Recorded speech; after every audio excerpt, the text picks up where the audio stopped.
Bom, vamos lá então, dando continuidade aqui ao vídeo de ontem, do Meio do Amor, do Miguel Ruiz, capítulo 2. Eu vou dar uma lida e aí enquanto a gente faz aquele mesmo esquema, né? Eu vou lendo e aí enquanto eu vou lendo eu vou dando os insights. Vamos lá. Então ele fala assim, ó, os humanos são... Cadê a câmera? Aqui, tá aqui. Bom. Os humanos são seres muito sensíveis. Pode ser sintonizado, essa sensibilidade no corpo emocional, ele pode ser sintonizado para captar certas frequências ou reagir a outras. O corpo emocional tem um componente semelhante a um sistema de alarme, que nos avisa quando algo vai mal. Nós o chamamos de dor. Uma coisa acontece quando você está sentindo uma dor. Uma dor emocional, uma dor física. O sistema de alarme do corpo emocional é o medo. Então o medo liga esse alarme, que dispara essa dor. Nosso corpo emocional. Legal. Aqui ele fala mais algumas coisas que eu acabei deixando falar, de marcar, né? Eu tenho que marcar realmente. Que ele fala de justiça, de injustiça, e como a gente derrama nossos venenos emocionais quando nós nos sentimos injustiçados, quando nós sentimos que alguém precisa pagar por aquilo que aconteceu. Então, aconteceu alguma coisa no relacionamento, a gente precisa derramar esse veneno emocional nessa outra pessoa, porque a gente sente que aquela pessoa foi a que nos causou essa injustiça, que fez muito mal pra gente. Se a gente não consegue dar nessa pessoa, a gente vai dar pra outra pessoa, porque a gente precisa botar esse veneno pra fora de alguma forma. Legal, ele fala assim, ó. Se você tiver sorte, sua domesticação não será tão forte, porque ele fala das crianças, tá? Ele entra no ponto das crianças e tal. Mas se não tiver a domesticação, será tão forte, as feridas serão tão profundas que você poderá até ter medo de falar. E aqui ele fala da timidez, né? O resultado fala assim, eu sou tímido. A timidez é um medo que uma pessoa sente de expressar-se. Então a timidez é o medo de se expressar, é o medo dessa expressão. Então a timidez nada mais é do que um medo que você está impedindo de ser, impedindo você de falar. Então você fala, eu sou tímido. Não, é um medo que você tem. Então a timidez nada mais é do que um medo que a gente tem. Talvez você acredite que não consegue dançar ou cantar, mas isso não passa de uma repressão de instinto humano de expressar o amor. Então tudo aquilo que a gente quer fazer e a gente não consegue é por um medo. Um medo que porque a gente está buscando. Olha que interessante isso, agora eu estou parando para pensar. Então se você quer fazer uma coisa, mas você não faz por medo, é você se inibindo de fazer essa coisa. Então você quer falar, sei lá, com uma mulher, ou você quer falar com um cara, que não importa, você vai se aproximar dessa pessoa, você fala, não vou aproximar porque tenho medo do que vai pensar, tenho medo de me achar fácil demais, tenho medo disso, tenho medo daquilo outro. Então por medo você não faz as coisas, entende? E por medo você não faz, você está reprimindo a sua expressão de amor. Os humanos usam o modo para domesticar os outros humanos e o nosso medo cresce a cada experiência que sofremos injustiça. Estou falando da parte da injustiça, né? O senso de injustiça é a faca que abre feridas em nosso corpo emocional. Os venenos emocionais são criados por nossa reação ao que consideramos injusto. Quando estamos cheios de veneno emocional, sentimos a necessidade de eliminá-lo. E fazemos isso lançando sobre outra pessoa. De que modo? Captando a atenção dela. A gente falou disso, a gente não capta a atenção da pessoa, né? A gente toca nessa ferida emocional. Pum, quando você toca nessa ferida emocional, a pessoa, opa! A pessoa reage. Na hora que ela reage, você tem a atenção dela. E aí você joga o seu veneno emocional. Entende? Então ele fala assim, vamos tomar um casal como exemplo. A esposa, por um motivo qualquer, está furiosa. Tem muito veneno acumulado, criado por uma injustiça que o marido cometeu contra ela. Ela não está em casa, mas fica pensando naquela injustiça. O veneno cresce em seu íntimo. Quando o marido chega, a primeira coisa que ela quer fazer é capturar a atenção dele, porque assim conseguirá passar todo o seu veneno para ele, e assim se sentirá aliviada. Ainda assim, assim que ela o recrimina, dizendo-lhe como é mau e injusto, transfere o veneno para ele. Entende? Então é exatamente isso.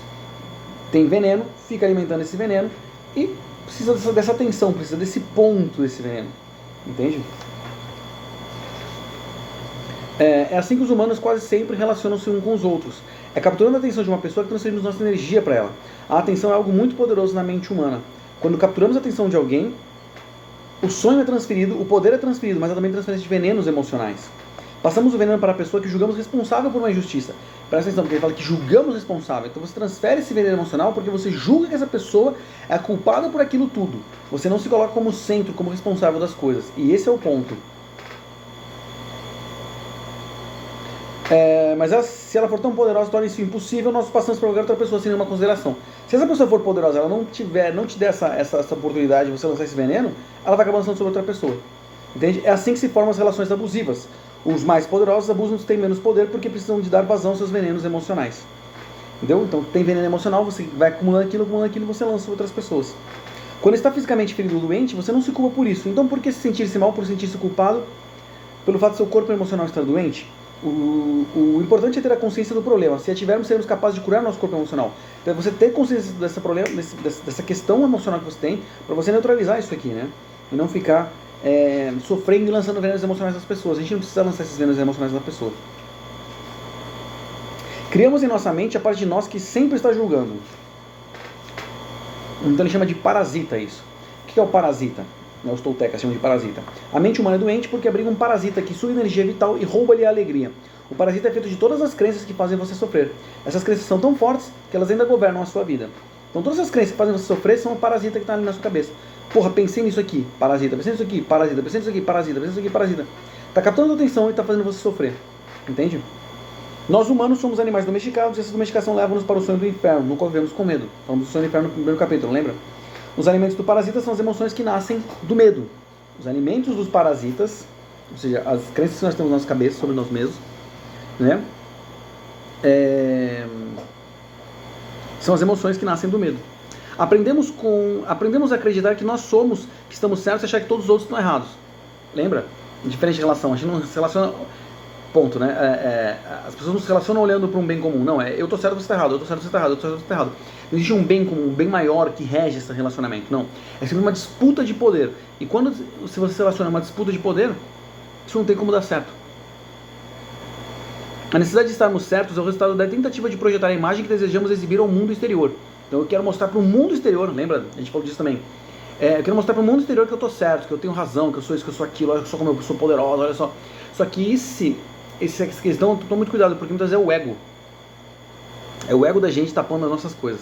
Desenvolvendo a percepção, podemos facilmente compreender por que os relacionamentos não dão certo.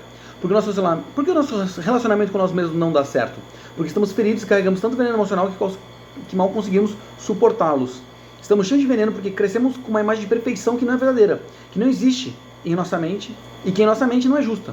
Então a gente está todo o tempo lutando também contra a gente. Então a gente luta contra a gente e luta contra o outro. A gente está numa eterna briga. Quando a gente não se vê bem, a gente vai continuar brigando. Entende? Criamos essa imagem de perfeição para agradar outras pessoas, embora elas criem seu próprio sonho, que não tem nada a ver com nós. Do ponto de vista das outras pessoas, nunca seremos perfeitos. Por quê? Nunca seremos perfeitos. E de modo algum nos perdoamos por não sermos perfeitos. Aprendemos a negar e a rejeitar nós mesmos. Sempre alguma coisa que o juiz, lembra, a gente está falando da parte do juiz que julga, né, na nossa mente, jamais poderá aceitar ou perdoar. É por isso que rejeitamos nossa própria condição humana. E é por isso que nunca merecemos ser felizes. Então as pessoas têm tanto medo, elas estão se julgando o tempo todo, que elas estão matando as relações que elas têm por conta disso. Elas não conseguem se entregar para isso. Elas vão matando essas relações. Você não é mais criança, e se vive num relacionamento abusivo é porque de alguma maneira aprendeu a conviver com abuso, porque acredita que merece essa situação. O limite da tolerância ao abuso que nós suportamos de nós mesmos é o mesmo limite de tolerância ao abuso que suportamos dos outros. Então, o quanto eu abuso de mim é o quanto que eu vou aceitar o outro abuso de mim. Se eu não abuso de mim, eu não vou aceitar nenhum abuso. Se eu abuso muito de mim, então eu vou aceitar que o outro abuse de mim até o mesmo ponto. Corremos, fugimos, escapamos quando alguém abusa de nós mais do que nós abusamos de nós mesmos. Quando alguém abusa mais do que a gente abusa mesmo, a gente foge. Mas se alguém abusa de nós um pouco menos que nós abusamos de nós mesmos, talvez não fujamos. Acreditamos merecer esse abuso. Alguém aproxima-se de você e diz: "Oh, como abusam de mim?" E você pergunta: "Por que então não sai dessa situação?" A pessoa nem saberá responder por quê. A verdade é que ela aceita sofrer abusos porque é dessa maneira que se pune. Então a gente está se punindo, a gente entra num relacionamento para se punir por causa das condições que a gente tem, que a gente julga. Entende? Por causa dos nossos julgamentos. A vida nos dá exatamente aquilo que precisamos. Até podemos dizer que o nosso sofrimento é uma dádiva. Para expelir o veneno, curar as feridas, aceitar o que somos, sair do inferno, precisamos abrir bem os olhos e observar a nossa volta, vendo o que nos cerca. Mas eu acredito que esse ponto de você lançar o veneno sobre qualquer pessoa não está certo. Porque não é justo você lançar veneno sobre as pessoas que muitas vezes não tem nada a ver com esse sentimento que você está sentindo. Isso é muito ruim, isso é muito negativo. Você assumir isso para você e falar assim: essa pessoa fez esse mal, fez isso, fez aquilo, e simplesmente foda-se. As coisas não passam por aí. A gente precisa sim estar muito bem com a gente, para a gente não aceitar esses abusos, né, desses relacionamentos. Se a gente não se abusa, se a gente abusa um pouco da gente ou não se abusa, ou não abusa a gente, você não vai aceitar esses abusos, né? E você também não precisa lançar esses venenos emocionais nas pessoas. Nós não precisamos ter venenos emocionais dentro de nós. Agora, para isso a gente precisa não abusar da gente também. Entende? Então, esse é o ponto. Ficou aqui.